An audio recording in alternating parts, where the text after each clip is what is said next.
I thought it was a really even game, to be honest. I thought Liverpool started the better side.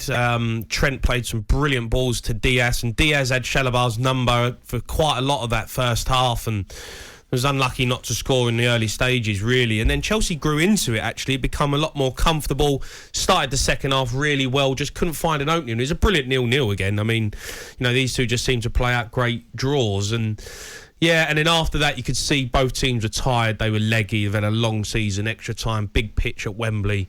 And it just seemed to me that it had penalties written all over it. Ali, it was almost like in the first 20 minutes especially, Liverpool had the reign of the midfield, and then that was why they were allowing Diaz to get so much service.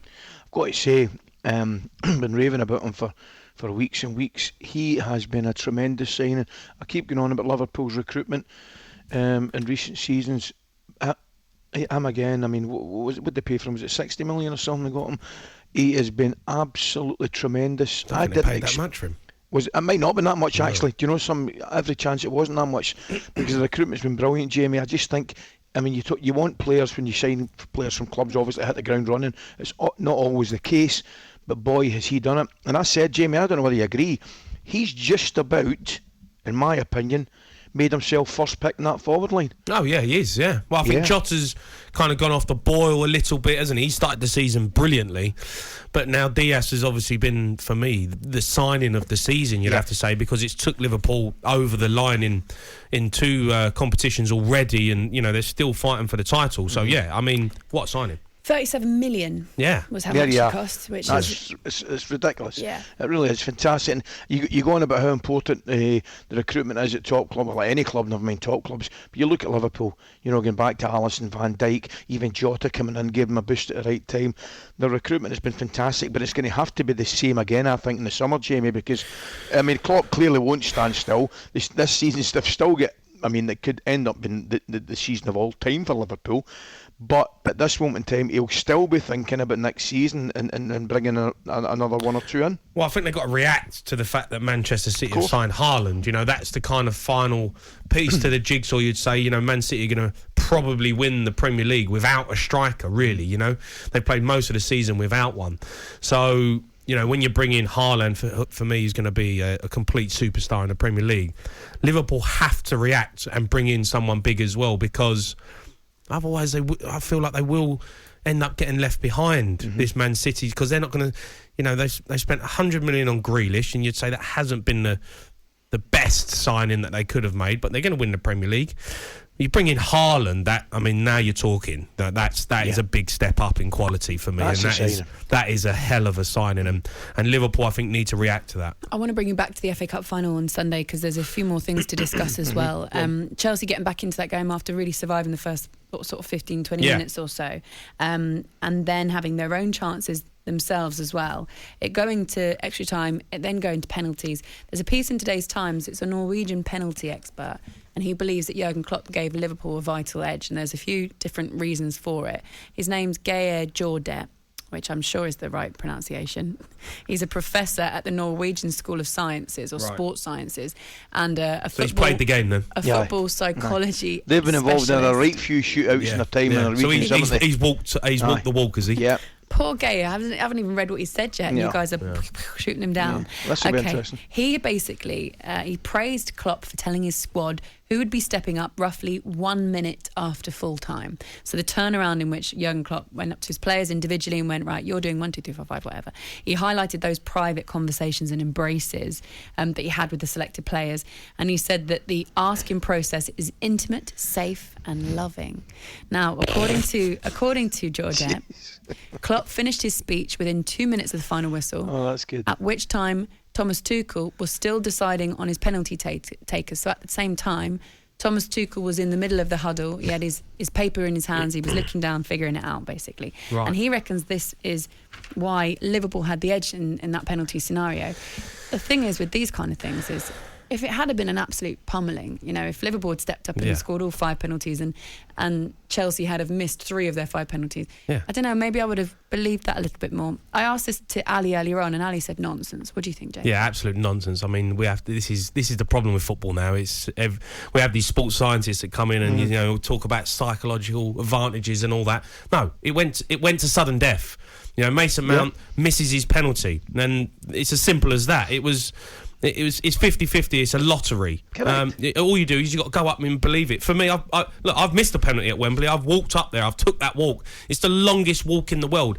And the last thing you're thinking about is what the manager's told you, or when he's told you, and how many minutes it took him to tell you. All you're thinking about is step up, pick your spot, stick to it, and try and hit it clean.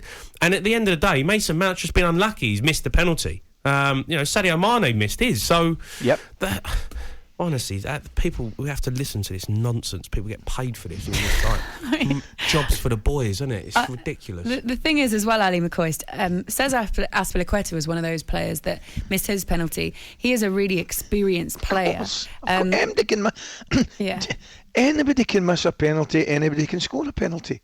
It's how you're feeling at that moment in time and how you strike the penalty. Simple as. It's nothing to do with anything else. No, all it is in your own mind, it's about having the belief in yourself to take out the negative thoughts, walking up to take that penalty.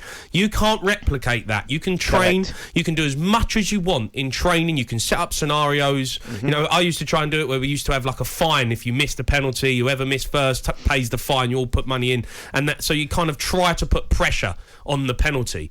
But you can't replicate walking up at Wembley in front of all them people when you know it's the FA Cup final. If you miss, you've lost. It's impossible. It's just having the nerve to do it. Let me try and back up Jordet in some way. When you're saying about removing the negative thoughts when you're going up to take a penalty, is there anything in a manager organising you early on, then settling you down, and then removing any kind of those negative thoughts by saying, hey, we got it, and then creating that more fun atmosphere? Because Jurgen Klopp was then going and having a laugh with some of the other players. He had time to do that. Look, I think Jurgen Klopp's a brilliant manager in the sense that he can take the pressure off you, and that can help. I mean, it doesn't matter what time he gives you and what time he tells you. If you're taking a penalty, you're taking a penalty. A lot of the time, the players will probably know that they're going to be stepping up to take one, and I think then it's just about trying to create a relaxed atmosphere. That can help, of course. I think that's what he's saying. He's talking about the fact that it's the time he's told them, right? Yeah, because he's saying that Jurgen Klopp has only taken a minute. Don't you think Thomas Tuchel has done that as well? No, because he's saying he's taken longer. Well, you can argue he's gave him an extra 2 minutes to panic. Yeah. I mean, you're going up to take a penalty in front of 90,000 folk live and about 400 million worldwide. So that's the fact of the matter. That's the thing that you can't replicate. You can practice penalties, and should you practice penalties? Of course you should practice penalties. Absolutely. 100% you should practice penalties. Can you replicate the situation? Never. And actually, I suppose your point, both of your point, is backed up by the fact that Sadio Mane is one of those players that missed his penalty. So for all of the and time scored them in the African nations. There's absolute and for the World Cup qualifiers as well. In terms of having a positive mental attitude towards taking a penalty, great, and a manager can help with that, of course. But in yourself, you know yourself when you step up to take the penalty. That's having belief in yourself. You don't need a manager to tell you. You don't need a sports psychologist to tell you that. You know you're stepping up to take a big penalty, and you know everything's riding on it. And it's just, have you got the nerve to hold it? And you just need a bit of luck. It's 50-50. If the keeper goes the right way, he's got a chance of saving it. It is a lottery. And Mason Mount misses his penalty, not because he took a bad one or because he bottled it, was because the keeper went the right way and made a good save. What's that feeling like afterwards when you Worst miss feeling a ever. penalty? Horrible. Did anyone come up and console you or speak to you afterwards? To be honest, Laura, I can't even remember. I mean, after I missed that penalty, the rest of the day, the rest of the evening is just a complete blur. Everything after that is just irrelevant. I can't even remember walking up to pick up the runners-up medal. I can't remember going back to the ground. I can't remember going home. I can't remember the weeks after. It was absolutely traumatic. I'll tell you, just a horrible feeling. Jamie, I'll tell you the how much penalties are a lottery, right? We got to the Euro final in 2008. We played Fiorentina with 2-0 each draws. It went to penalties in Florence, right? And we beat them in penalties. And we missed, listen to what I'm about to say to you, we missed our best struck penalty. It's amazing. And you know what I mean by that? Barry Ferguson up and hit a beautiful strike, right hand side, goalie's dived to his right, the goalkeeper's made an unbelievable save. But you know something? the actual strike itself, you wouldn't have wanted it back, but the goalkeeper saved it, and then you have a couple of sclaffs and they hit the back of the net. That's how it's a lottery. talkSPORT Breakfast with Laura Woods, Monday to Wednesday mornings 6 till 10. On AM, on DAB, via the talkSPORT app and on your smart speaker. talkSPORT.